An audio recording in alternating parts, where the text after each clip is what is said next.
काल टीव्हीवर न्यूज बघताना एक साधी अशी न्यूज बघितली की आपला जो कांद्याचा बाजार 16-17 रुपयावरती आला. आणि जेव्हा अशा गोष्टी शेतकऱ्याच्या आयुष्यात घडतात तेव्हा नक्कीच अशा गोष्टींनी शेतकरी आपला डिमोटिवेट होतो आणि शेती करायची इच्छा ही संपून जाते.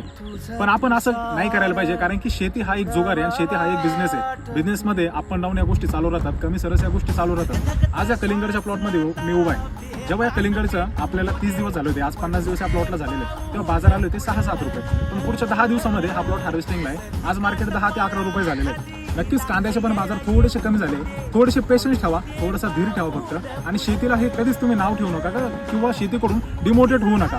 जसं तुम्ही मनापासून आजपर्यंत शेती करत आलाय तसंच तुम्ही ही शेती कंटिन्यू करा. नक्कीच शेतीतून तुम्हाला उत्पन्न भेटणार आहे. आणि एक गोष्ट तर खरी आहे, या शेतीमध्ये आपल्याला कष्ट खूप आहेत पण फ्रीडम पण त्यापेक्षा अधिक आहे. तू आभाळ आभाळ वादळ तुझ तू राजा आसमानीच बळ